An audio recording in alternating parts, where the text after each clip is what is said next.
Hello, I'm Gary Newman, and I'm going to be taking over Rage for tonight, so don't go away. Next video is Orchestral Maneuvers in the Dark and a song called Electricity. My first ever tour was in 1979. I toured Britain, and I was looking for a support band for it. I'd originally asked a band called the Skids, who didn't want to do it, and then I asked Daniel Miller, who didn't want to do it. He was just setting up the Mute label, I believe, so he was busy doing that. And then I found out that Orchestral Maneuvers were free, and so I asked them to do it, and that was the best thing ever. This is before they got the deal. This is before Electricity was a big single, and they were relatively unknown. But I knew about them because there was electronic, and I tried to find out who the electronic bands were that were around. And they had no money, so they couldn't afford a truck or bus. So I put all their gear onto one of my trucks. They traveled on my bus with us.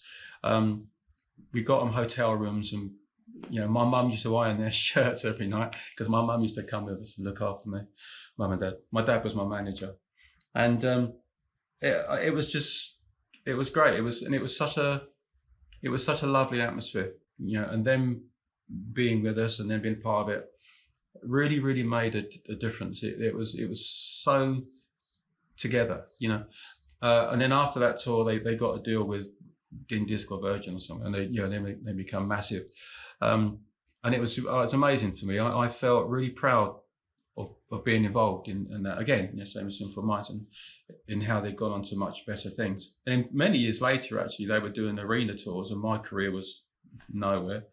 And I supported them many years later. So it pays to be nice to people on the way out, because you'll meet them again if your own career sort of struggles a little bit. So yeah, I like that. Just really great memories. I love the band, love them as people. So Orchestral Maneuvers and Electricity. Next one up is Simple Minds and a song called Alive and Kicking. I first came across Simple Minds when they were supporting a band called Magazine, I think, in London. I think that's right. And they were brilliant. I loved them. And then my thing happened, and I started to tour around the world. And I did a European tour, and they supported me on that. And they were way too good to be a support band. I got a history of that, actually. I've had Simple Minds supported me, The Killers supported me, OMD, all these people that go on to be much bigger than I've ever been. So I'm like a lucky charm for support bands. Anyway, so Simple Minds were supporting me in Germany, and I finished that tour, went back to the studio, and they come out to the studio to hang out for a little bit. And I thought, while you're there, might as well make some use. And so I got them. I didn't have anything ready. I didn't know they were coming, so I just got them to play hand claps on one song. So on one of my albums, Simple Minds, I got a hand clap credit.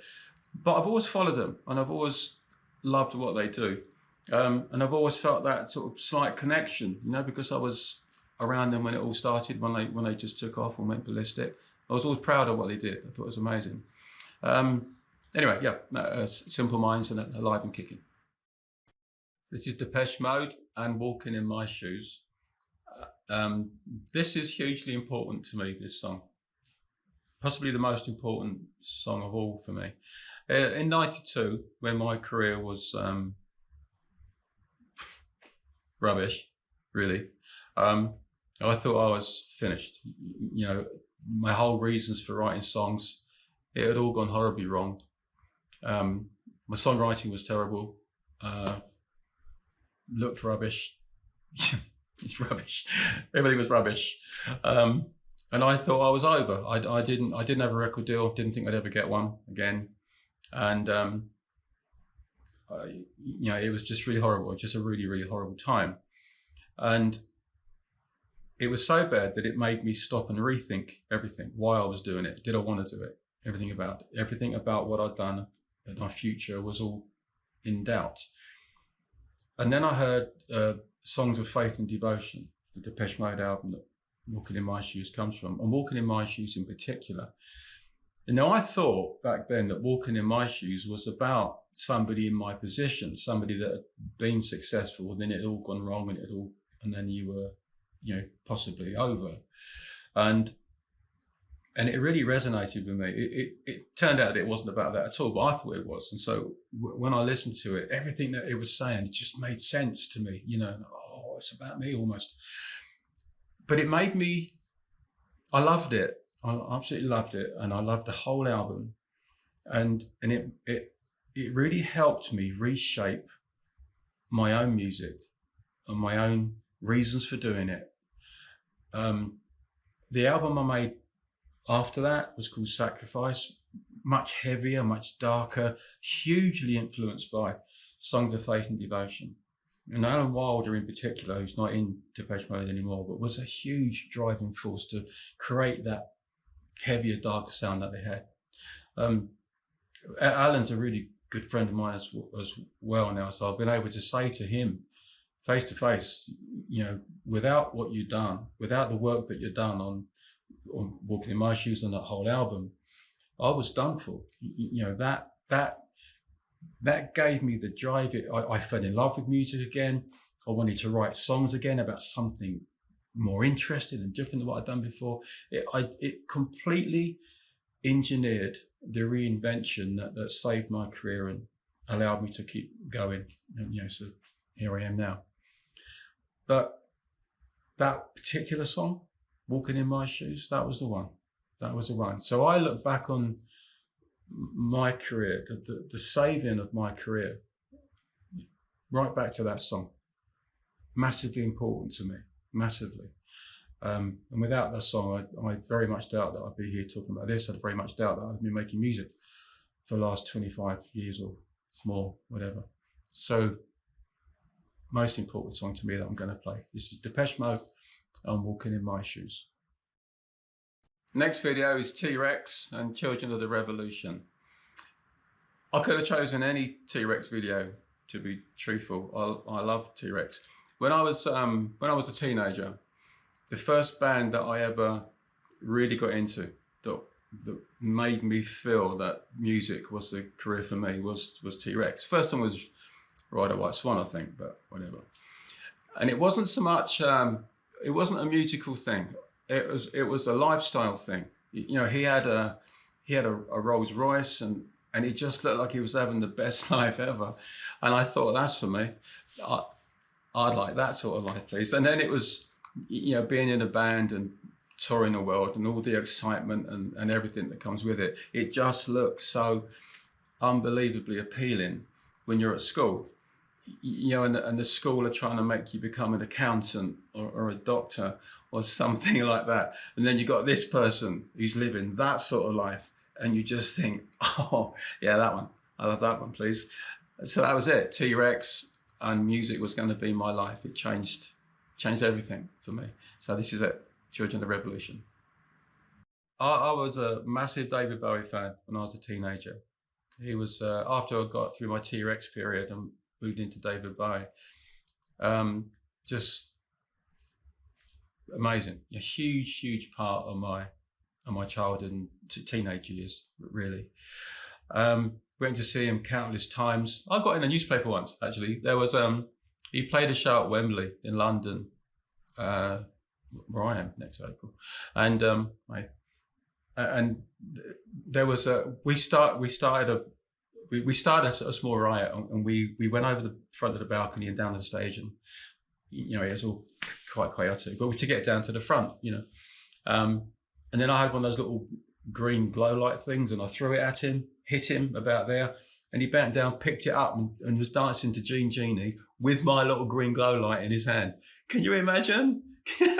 Yeah, if you've been a massive fan of someone and that happens, how cool was that? Now and then he got beaten up at the end of it because the security gave it to someone else at the end of the gig, and I got so angry and upset. You know, anyway, so I always wanted to meet him, never quite did, but I thought I was going to get my chance one day. I'd filmed a little piece for a Kenny Everett Christmas TV show. This is 1980, end of 1980. And the director said, Bowie's going to be here on Thursday. Come on down and see him, you know. So, wow, oh, that's amazing. Okay. Finally get to meet David Bowie, this legend. And so I get there, and there's a few other sort of celeb people there. I think Bob Geldof, I can't remember for sure, but some other people like that. And we were all put into this little side room, and I'm at the back of it, and I'm quite little, so I'm sort of trying to look over people's shoulders. And I can just sort of see him out in the main studio doing his thing. Just, you know, blown away to be there anyway. And then it all stopped, and there's something had happened. I just thought they were resetting the lights or something, you know. Anyway, but no, it wasn't that. The director came in, got me, took me outside and said, Bowie's seen you. He doesn't want you here. You got to get out. I got thrown out. I got thrown out of the TV studio. And then about a week or so later, I got taken off the program as well. So that was really disappointing. And I felt really bitter about it for a little while. And then I realized that it's just one of those things. You know, everybody is human, and you all have good days and bad days, and, you know, periods in your life when you're less secure than others, you know, periods in your life when you're super confident and everything's going great. And depending on when you bump into someone, you can get a different person in a way, you know. And I think I was just unlucky. I think I just got him on a bad day, really. And I know loads of other people, many other people that met him many times, and no one has a bad word to say about him. He was a lovely person, apparently. And so I just feel, you know, disappointed that I when I was there, it wasn't like that, and I wished it had been, because I had a million and one questions to ask and things to say to him, you know, because he was such a big part of my life. But that's where it goes anyway. Sometime later, actually, he said something really lovely. He said I'd written two of the finest things in music or something. So, you know,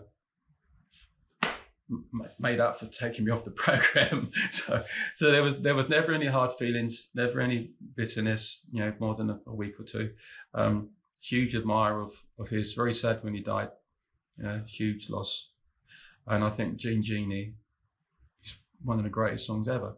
So this is it. Genie, David Bowie. Next one is Queen and Hammer to Fall. I've got two Queen stories, actually. Well, first of all, I first saw Queen when they were supporting More the Hoople, I think, years ago, Hammer to Fall, and thought they were great. The Seven Seas of Rye was just coming out, can't remember. So right at the very beginning, and I thought they were great. Then they became mega famous, and I went to see them at a place called the Rainbow in East London, which is a church now, I think, born again church. Anyway, and what was amazing about that gig was I'd go to see lots of people at that venue. It was like the main London venue at the time, and you'd wait outside the stage door to catch a glimpse of your favourite band, you know, and they'd always come out, rush past all the fans, get into a limo and disappear. And that's what I thought would happen with Queen. Everybody did that, everybody. So I'm hanging outside the stage door waiting for Queen to rush through, and they didn't.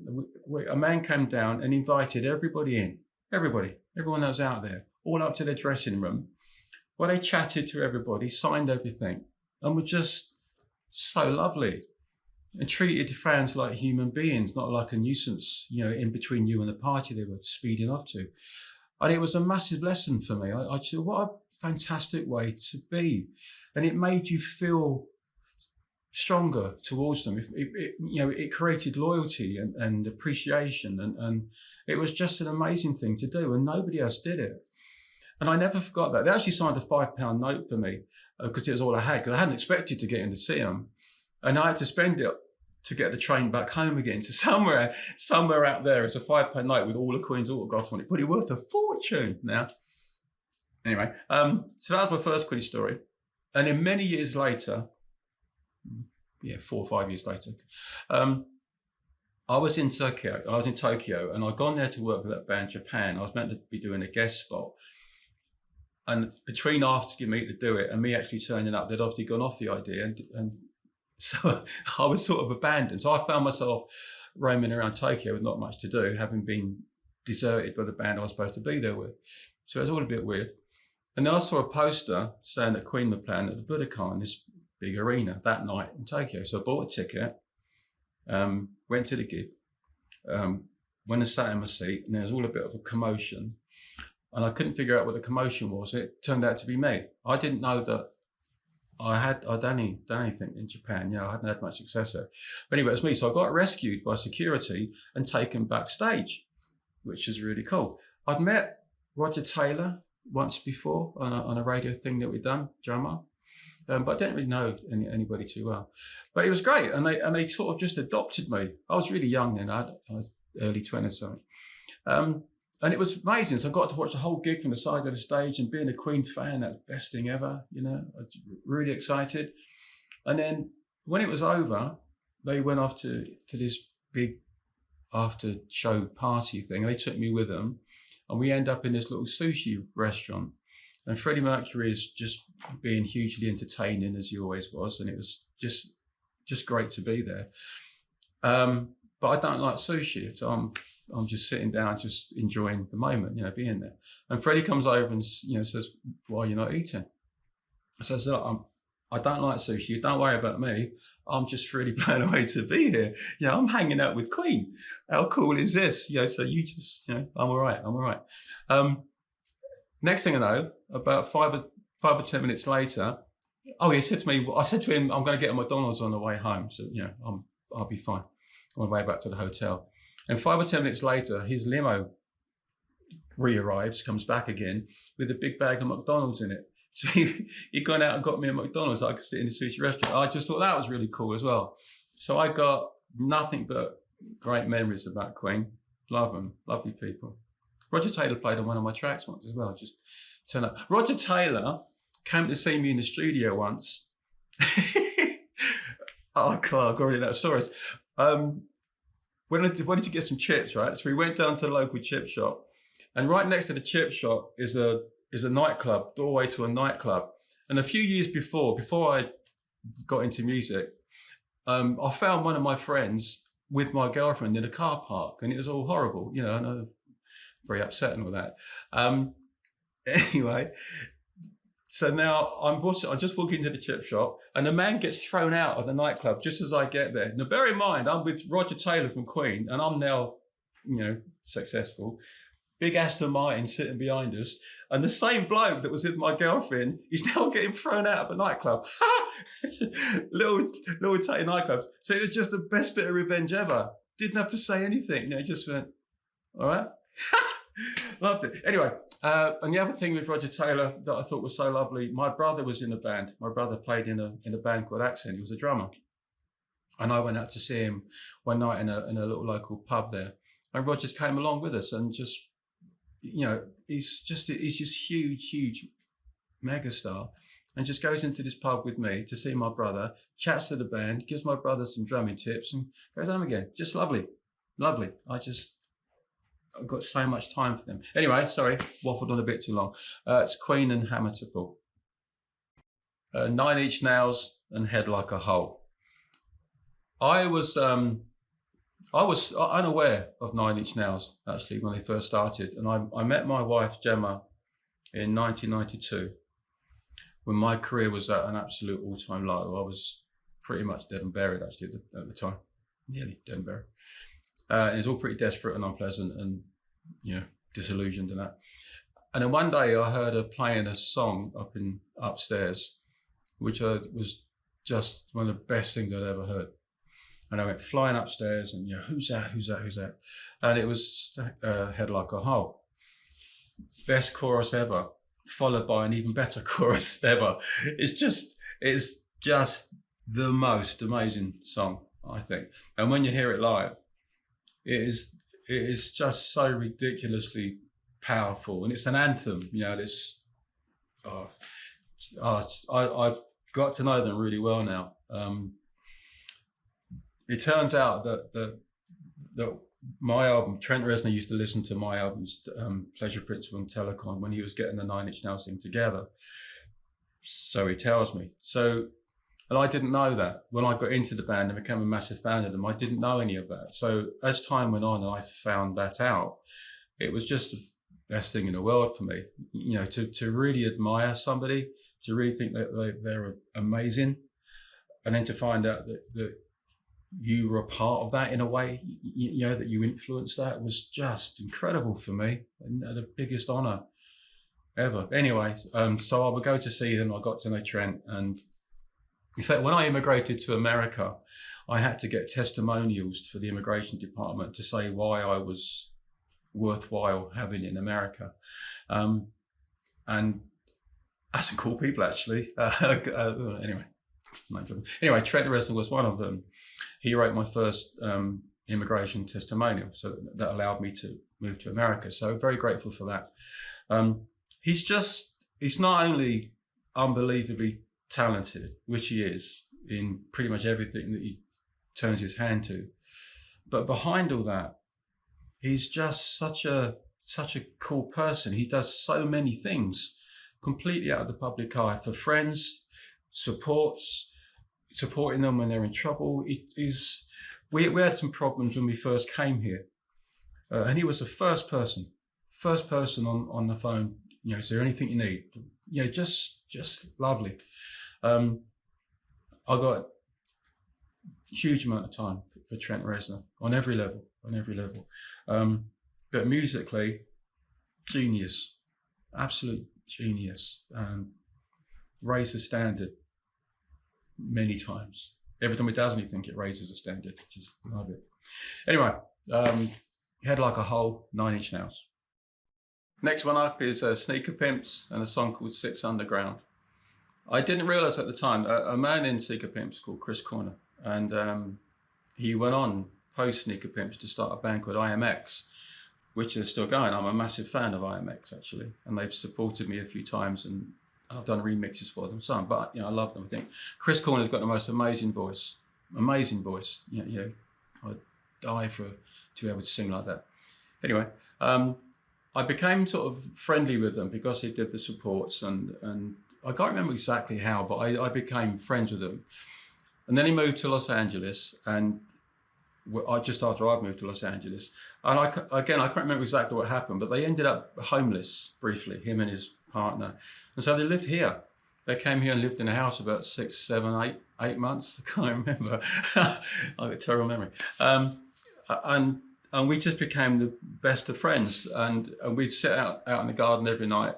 You know, he was having management trouble and I was having management trouble, just, you know, whinging and whining about management and things like that. And I really enjoyed it. I mean, I live in a house of women. I've got 3 daughters and a wife, and I'm the only man in the house. So to have another man here that you could just sit down and chat to was lovely. Much as I love talking to my children and my wife, but it was, you know, it was nice. I really enjoyed it. And then it's through looking at his work and what he did and getting to know him, I found out that he makes amazing videos as well for IMX. And I asked him to make a video for me some years ago now, and it was just so brilliant. He's gifted. This Chris is. He's just got such an eye. He's just an all-round clever bloke, actually. And then he did another video for me that my daughter was in, and I think he's done 4 now. So he has become this massively important part of my little team in a way that, you know, I've got Aid Fenton that produces my stuff and Chris that does the videos when I can get him. And I just love him. He's such a brilliant person and so interesting to talk to and so talented. I'm really proud to be a friend of his. Anyway, for him, this is where it all started with Sneaker Pimps and 6 Underground. Next video up is Garbage and Stupid Girl. I love Shirley Manson. She is so fearlessly opinionated, and in a good way. I don't mean that in a bad way. You know, I follow her. I follow Garbage on Instagram, and every day I look forward to seeing what Shirley said today, because it's always interesting. It's very often hugely supportive of various things, and I just love hearing what she has to say. You know, I think she's really smart, very experienced. I feel she's has insecurities that she's battled with all through her life, and then she's just fascinating person, but she's really lovely as well. You know, she follows my children, and when my children do a little Instagram post or something, she'll comment on it, you know, and give them words of encouragement. Just really lovely, and I think she's a vital part of the music business. I think they've got a new album just come out actually, which is just out, which is really cool too. So proud to know her, proud to be a friend of Shirley's. Not that I'm a massively close friend, but a massive fan. I think she's cool. This is Garbage and Stupid Girl. Hello, I'm Gary Newman, and you're watching Rage. This is Grand Theft Audio. Yeah, Grand Theft Audio, not Grand Theft Auto. And the song's called Stupid Ass. Stupid Ass. I know the band. Chris McCormack, who's a guitar player in Grand Theft Audio, is a really, really good friend of mine. One of my closest friends. Played guitar with me for a while, actually. But I had to let him go because he was always late. Didn't remember anything. He's the best person ever for if you just want to have fun. You know, you want to go out and have a laugh and just go mental. You want Chris with you.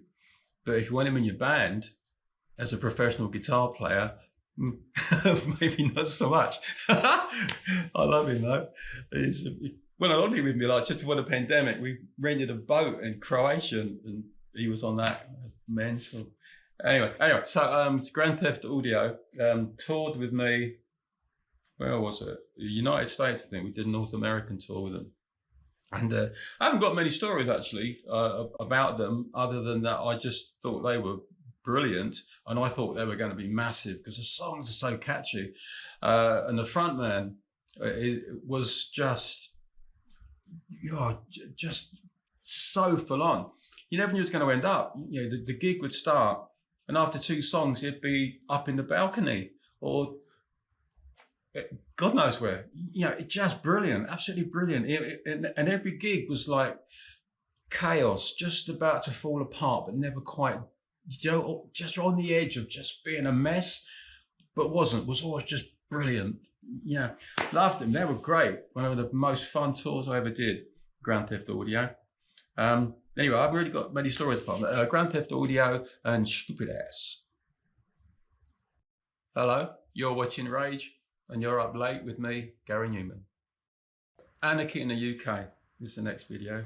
Sex Pistols.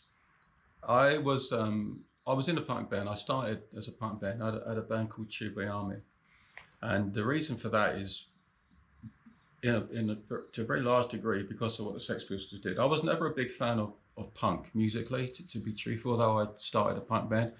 But I did like the Sex Pistols, and I really did like the energy of that and what they were doing.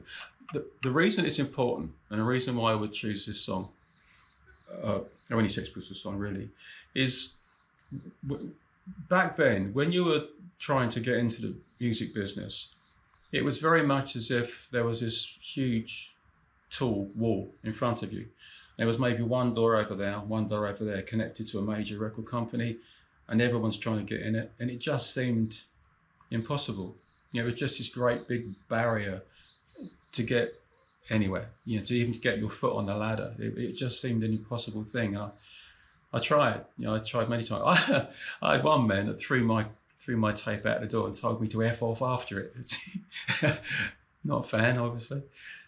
But when Sex Pistols came along, the whole punk thing, when that whole thing happened, although I wasn't a fan of the music particularly, the opportunities that it created were just phenomenal. And it was as if that wall suddenly had loads of holes appear in it, or other little doors suddenly appear in it. Every major record company wanted their token punk band. Loads of other people, lots of little independent labels were springing up all over the place. So all of a sudden, there were so many opportunities that just hadn't been there before. So you were able to just sort of poke your head through this little hole in the wall and see the ladder. You've never even seen it before. Yeah, and start to make your way through it. And I think without punk, that would never have happened. I wouldn't have had the opportunity. Dozens of people like me at that time wouldn't have had the opportunity, and would have just floundered, really. And so although I'm not a massive fan of the music, although I am the Sex Pistols, the opportunities, the change that it brought was massively important, and probably not just in Britain. I think it ricocheted all around the world. Anyway, that's why it's important to me. Sex Pistols and Anarchy in the UK. Next video up is Sugababes and Freak Like Me. And I'm slightly biased for this one because it uses my Our Friends Electric song as the music for it, and then they put a different vocal to it, which I prefer actually. I prefer the vocal that they added to it rather than my original one. But this started out as a bootleg. There was a man called Richard X, I think, did it way back when, and I heard about it, and I thought it was great, and it was played in the clubs, and it didn't do any harm. It was just really cool that they used one of my songs for that, and I thought no more about it. And then sometime later, I don't know whether it was years or months, I can't remember now, but I got approached by a record company. He said they had this band called Sugababes, and they wanted to legitimize this bootleg version of Our Friends Electric with this other song and make a single of it. So I thought, oh, that's cool, it'd be interesting to see what happened. Didn't think anything of it, really, but just it was a nice thing to happen. Next thing I know, it's -- 1 everywhere, and it was amazing. So yeah, really good decision, and I love it, man. I really like the single, and they didn't know who I was. I had to go and present them with an award for when it went to #1. And they had no idea who I was, that I'd actually written it, which is funny, actually. Anyway, Freak Like Me, Sugababes. Hello, I'm Gary Newman, and you're watching Rage. Thank you for watching my choices of videos, and spending the night with me. Next up is a whole stack of my videos. Sorry about that. The next one that we're going to play is called Saints and Liars. It's my most recent video, made by Chris Corner, I mentioned before. Filmed this out in the desert, and when we were driving to film it on the third day of filming, I went past a sign that said, "Beware floods." All you could see for like 50 miles in every direction was desert. And I got really cocky. Floods, rubbish, stupid. And then about an hour later, it started raining. And about 10 minutes after that, flooded everywhere. Video was cancelled. I looked like a drowned rat. Vehicles got stuck, trapped. It was a nightmare in minutes. So should have listened, should have taken more notice of the sign. Anyway, that happened when I made this video, Saints and Liars. Hello, I'm Gary Newman, and one of the most memorable tour stories that I've got, not particularly outrageous actually, it's just, for me, it's just an amazing memory. The first show I ever did, the first big concert I ever did, was in September '79, a place called the Glasgow Apollo, which they've knocked down now. Yeah, it had this ridiculously high stage, about 18 foot high. You fell off it, you're dead. And so, come out onto stage to do the first show, never having done anything like that before. And I noticed that everybody in the front got up and ran back, away from me. What's that all about? And because they can't see. When you come on stage at the Apollo, the stage was so high that they actually can't see you. So they have to get up and run to the back of the hall to be able to see what's going on the stage. I just thought it was going really, really badly from day one, from the moment I started. But it's actually a really good sign. It means people want to see you. But that's how it started for me, and great memory for me.